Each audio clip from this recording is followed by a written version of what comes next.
अस्सलाम वालेकुम friends and welcome to के विड्स चैनल।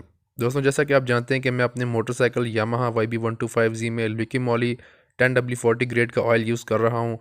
लेकिन उसकी प्राइस पहले भी ज़्यादा थी, लेकिन अब इस महंगाई की वजह से कुछ ज़्यादा ही बढ़ गई है, तो इसको अफोर्ड करना ज़रा मुश्किल हो गया है। जिक M9 ऑयल की मैंने काफ़ी तारीफ़ें सुनी थी, लिहाजा मैंने सोचा कि मैं इसको ट्राई करता हूँ। ये कोरियन ऑयल है, मेड इन कोरिया है और ये है भी फुली सिंथेटिक। तो 10W40 जिक M9 को मैंने ख़रीदा और इसको मैं अभी ट्राई करूँगा। और इसको ख़रीदने की एक बड़ी वजह यह भी थी कि इसकी प्राइस लिक्वी मॉली से काफ़ी कम है।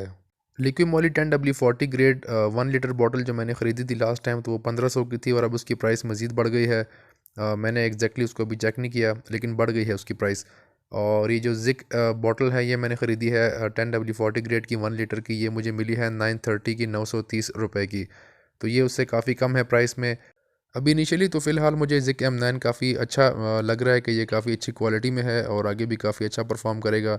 वो इस वजह से मुझे अच्छा लग रहा है फ़िलहाल, क्योंकि जब मैंने इसको जो ही बाइक में डाला, इसको मैंने रन किया इंजन को, तो इंजन की साउंड थोड़ी सी कम हो गई थी और स्मूथ मुझे महसूस हो रहा था इंजन, जो कि लिक्विड मॉली ऑयल डालने पे भी मुझे इतना इसको स्मूथ फ़ील नहीं हुआ। बाकी तो इसको मैं फुली टेस्ट करूँगा, इसको मैं चलाऊँगा और साथ साथ चेक करूँगा कि ये कितने चलने के बाद कितने अरसे में ये ख़राब होता है, इसकी परफॉर्मेंस कैसी है, और दूसरा ये माइलेज कैसी प्रोवाइड करता है। सारी चीज़ें मैं कोशिश करूँगा जितना अच्छे से ऑब्ज़र्व कर सकूँ उसको ऑब्ज़र्व करूँगा और फिर इसका रिव्यू और अपना एक्सपीरियंस आपके साथ शेयर कर दूँगा। तो मेरे साथ जुड़े रहने के लिए चैनल को सब्सक्राइब कीजिए, के विड्स चैनल को सब्सक्राइब कीजिए और बेल आइकन को भी प्रेस कर दें।